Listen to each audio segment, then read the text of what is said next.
ఆగనిగలం ప్రజాబలం AR5 news కి స్వాగతం. కడప జిల్లా పోరుమామిళ్ల పట్టణంలోని తంబవ వీధి సీనప వీధిలో DTP రాష్ట్ర వాణిజ్య విభాగం ప్రధాన కార్యదర్శి మరియు పోరుమామిళ్ల మేజర్ పంచాయతీ సర్పంచ్ యనమల సుధాకర్ ఆధ్వర్యంలో ఇదేమి కర్మ మన రాష్ట్రానికి కార్యక్రమంలో భాగంగా ఇంటింటికి తిరిగి కరపత్రాలు పంచుతూ ప్రస్తుతం పరిపాలన సాగిస్తున్న జగన్ ప్రభుత్వం యొక్క వైఫల్యాలను, అవినీతి, నిరంకుశ, దౌర్జన్య పాలనను ప్రజలకు తెలియబరుస్తూ ముందుకు సాగారు. అదేవిధంగా ప్రజలు చంద్రబాబు ముఖ్యమంత్రి అయితే పేద ప్రజలకు న్యాయం జరుగుతుందని కోరుకుంటున్నారన్నారు. ఈ కార్యక్రమంలో శ్రీశైలం మాజీ board member Sita Venkata Subbaiah, TDP మాజీ జిల్లా ఉపాధ్యక్షుడు రామసుబ్బారావు, మాజీ ఎంపీటీసీలు ఇమాం హుసేన్, సెట్టెం ప్రతాప్, మేడిశెట్టి వెంకటేశ్వర్లు, ప్రొఫెసర్ బాషా, బీజే బాషా, అబ్దుల్ గఫర్, లక్ష్మణ్ రావు, ప్రొఫెసర్ బాషా, అన్వర్, కృష్ణ ప్రసాద్, పఠాన్, రాముడు, సుబ్బారావు, దర్వేష్, టీడీపీ నాయకులు, కార్యకర్తలు పాల్గొన్నారు. కడప అన్నమయ్య జిల్లాల incharge Hridaynath, AR5 news Kadapa జిల్లా staff reporter M Ramachandraiah, reporter Srinivasulu.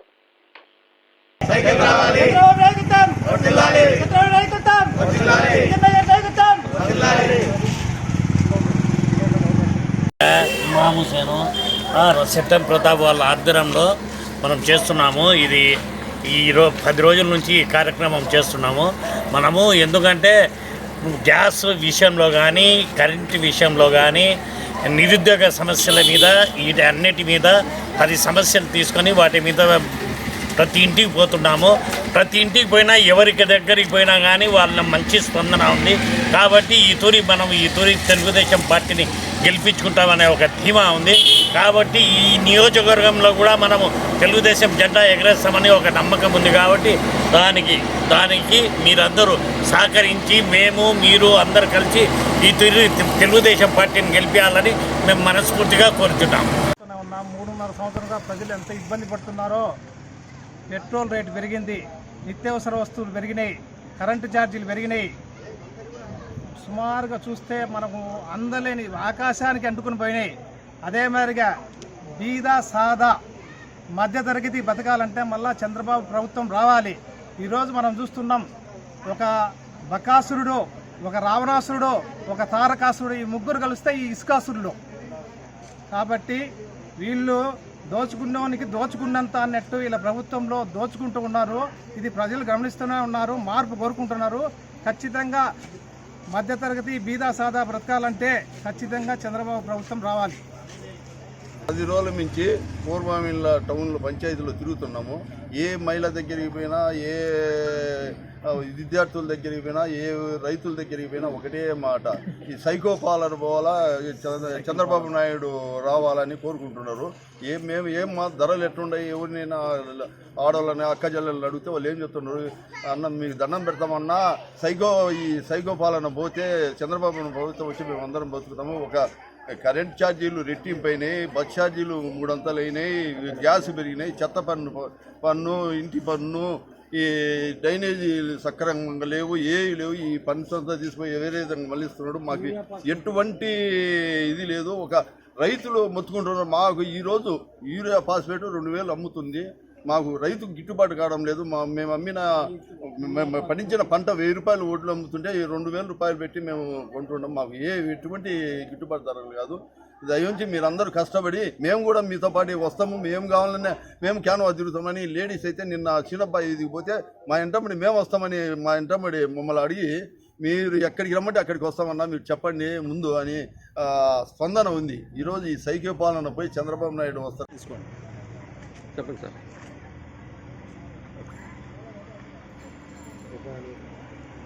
ఈరోజు పూర్వమిల్ల మేజర్ గ్రామ పంచాయతీలో ఇదేమి కర్మ అనే ప్రోగ్రాంను మా అధిష్టానమైనటువంటి చంద్రబాబు నాయుడు గారి ఆదేశాల మేరకు, విజయమ్మ గారి ఆదేశాల మేరకు ఇక్కడ పూర్వమిల్లలో మూలవీధి, తంబాబా వీధి, బలిజకోటలో, సీనపబా వీధుల్లో ఈ యొక్క ఇదేమి కర్మ అనే ప్రోగ్రాంను స్టార్ట్ చేయడం జరిగింది.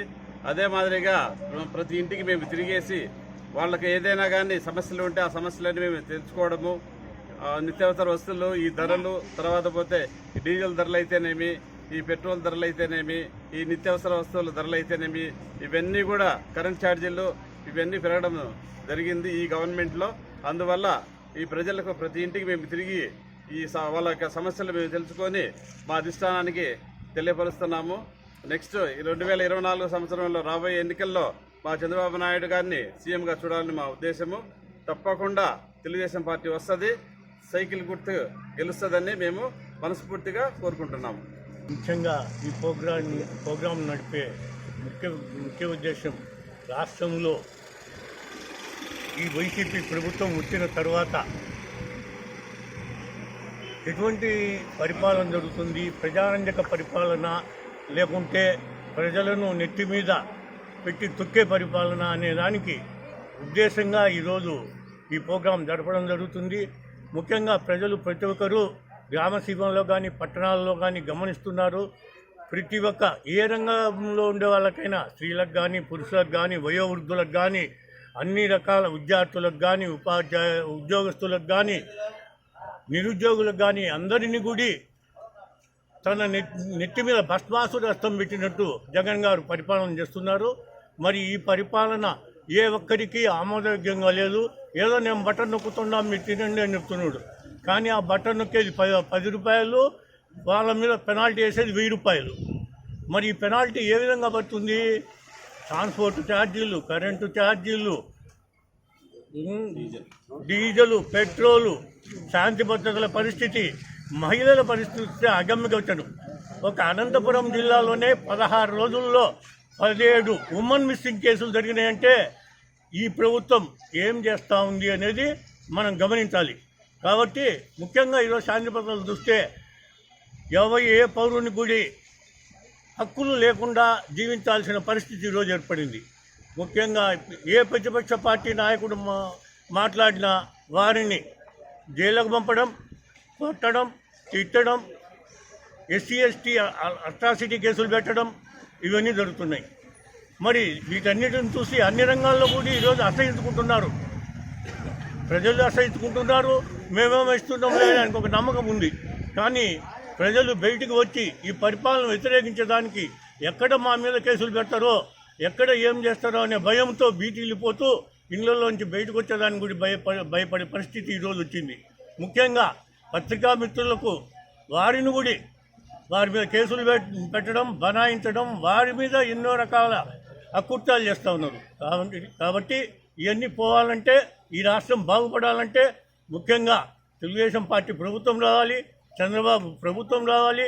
చంద్రబాబు పరిపాలనలోనే విద్యార్థులకు స్టైఫండ్ వస్తుంది, విదేశీ విద్య వస్తుంది. మరి నిరుద్యోగులకు ఈరోజు చూస్తే నిరుద్యోగ భృతి కూడా రావడం లేదు. ఆ నిరుద్యోగ భృతి కూడా ఇవ్వడం జరుగుతుంది. అన్ని రకాలుగా పరిశ్రమలు కూడా ఈరోజు గెంటివేయబడుతున్నాయి. ఎందుకు? వాళ్ళకి పర్సెంటేజ్లు కట్టాలా. ఆ పర్సెంటేజ్లు కట్టలేక ప్రతి ఒక్కరు కూడా ఇక్కడికి రాకుండా పక్క రాష్ట్రాలకు పోయే పరిస్థితి ఈరోజు కలుగుతుందంటే మన యొక్క దుర్మార్గమైన చర్యలతోనే ఈరోజు మనం వెనుకబడిపోయాం. మనకు మంచి నీరు ఉంది, మంచి వసతులు ఉన్నాయి, మంచి మౌలిక సదుపాయాలు ఉన్నాయి. ఇన్నున్నా కూడా ఈరోజు అభివృద్ధి చెందకుండా మనం అప్పుల ఊబిలో రాష్ట్రం అంతా ఊగిపోతుంది. ఇవన్నీ మళ్ళా తీర్చాల్సింది కూడా ప్రజలే. ప్రజల మీద పన్నుల మూత చూస్తే విపరీతంగా దాడి చేస్తూ ఉన్నారు.